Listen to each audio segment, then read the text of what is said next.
মেয়েরা, বর্তমান পরিস্থিতিতে আমরা চেষ্টা করছি প্রযুক্তির সাহায্য নিয়ে তোমাদের যতটা সাহায্য করা যায়। সরকারের নির্দেশ অনুযায়ী তোমরা বর্তমানে ক্লাস 12। আমি কবিতাটা তোমাদের পাঠিয়ে দিয়েছি, আশা করি তোমরা পড়ে নিয়েছো। এবার আমি বোঝানোর চেষ্টা করছি, দেখো।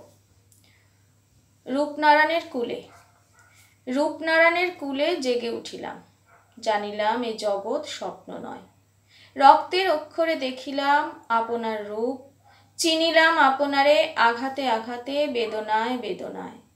সত্য যে কঠিন, কঠিনেরে ভালোবাসিলাম, সে কখনো করে না বঞ্চনা। আমৃত্যুর দুঃখের তপস্যা এ জীবন, সত্যের দারুণ মূল্য লাভ করিবারে, মৃত্যুতে সকল দেনা শোধ করে দিতে। খুব ছোট্ট একটা কবিতা, তো শুনে নিলে। এবার তোমরা বারবার কবিতাটা পড়বে। কবিতাটা রবীন্দ্রনাথ ঠাকুর রচনা করেছিলেন 13ই মে 1941 সালে। বুঝতেই পারছো, জীবনের প্রান্তবেলায় এসে, কিংবা বলা যেতে পারে মৃত্যুর মাত্র মাস তিনেক আগে। তখন তিনি শান্তিনিকেতনেই ছিলেন।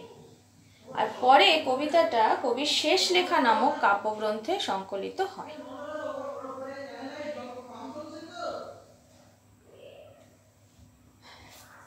এবার দেখো, কবি বলেছেন রূপনারায়ণের কুলে জেগে উঠিলাম।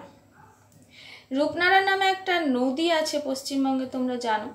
এ কিন্তু সেই রূপনারায়ণ নয়। এটা রূপ, রস, গন্ধ, স্পর্শময় এই পৃথিবী। কবি কিছুদিন আগেই দারুণ অসুস্থ হয়েছিলেন, প্রায় মৃত্যুর মুখ থেকে ফিরে এসেছেন। তাই মৃত্যু কি তা তিনি জানেন। শুধু তাই নয়, নিজের ব্যক্তিগত জীবনে অসংখ্য প্রিয়জনকে তিনি হারিয়েছেন। মৃত্যুর আঘাত তার কাছে নতুন নয়, আবার নিজেও উপলব্ধি করেছেন, যেন এক তমসাবৃত অন্ধকারময় জীবন থেকে তিনি উঠে এলেন আলোর জগতে। এই রূপনারায়ণ কুলে জেগে উঠে তিনি জানলেন এ জগৎ স্বপ্ন নয়। অর্থাৎ কবিকে যে বলা হয় কবি ভাব জগতে অবস্থান করেন, তা নয়। কবি কিন্তু রূঢ় বাস্তবকে এখানে দর্শন করেছেন। তিনি জেনেছেন এই জগতে স্বপ্ন দেখা ভাবলোক নয়। এখানে এই জাগরণ শুধুমাত্র নিদ্রা থেকে জেগে ওঠা নয়, নতুন চেতনায় উদ্বুদ্ধ হওয়া। সেখানে তিনি অনুভব করলেন, রক্তের অক্ষরে দেখলেন নিজেকে, চিনলেন আপনাকে। কিভাবে নিজেকে চিনলেন? আঘাতে আঘাতে, বেদনায় বেদনায়। অর্থাৎ এ জীবন শুধুমাত্র কুসুমাস্তীর্ণ পথ নয়, সেখানে আছে রূঢ় বাস্তব। এই রূঢ় পৃথিবীর শত সহস্র আঘাতে জর্জরিত হয়ে আজ নতুন চেতনায় তিনি চোখ মেললেন। সে আঘাত হয়তো কবি বুঝতে পারছেন মৃত্যুকে তার অত্যন্ত কাছে এনে ফেলছে।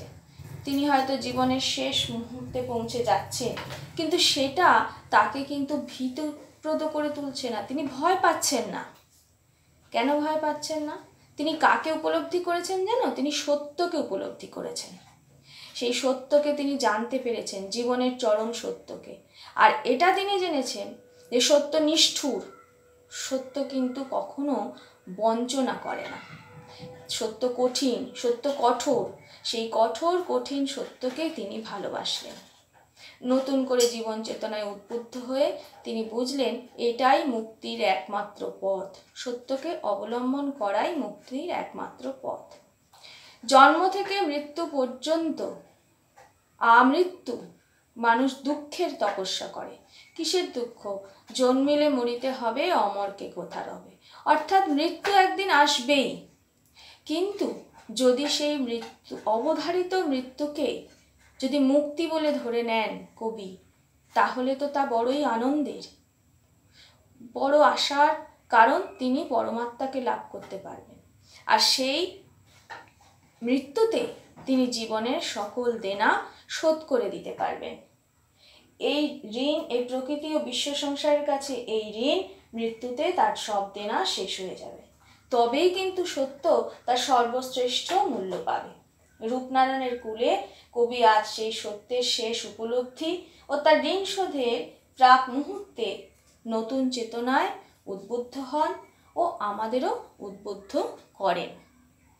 তাহলে মোটামুটি বিষয়টা হলো এইবার তোমরা যখন কবিতাটা পড়বে দেখবে আমি প্রথমে একটা পাতা পাঠিয়েছি, সেখানে কবি পরিচিতি বলে একটা অংশ আছে, সেটাও পড়ে নেবে। আর বারবার কবিতাটা পড়বে, আমি যেটা বললাম শোনো। এরপরে আমি বেশ কিছু প্রশ্ন দিয়ে দেব, সেগুলো উত্তর লেখার চেষ্টা করবে। যেহেতু এই কবিতাটা তোমাদের কাছে একটু তো ভাব জগতের কবিতা, অনুভবের কবিতা, অনুভব করতে হবে। যদি প্রশ্নর উত্তর লিখতে গিয়ে, যদি নয়, অবশ্যই তোমরা কোথাও না কোথাও একটু অসুবিধায় পড়বে, তো সেই জায়গাগুলো তোমরা আমাকে আবার হোয়াটসঅ্যাপে প্রশ্ন লিখে পাঠাতে পারো বা আমাকে ফোন করে জেনে নিতে পারো।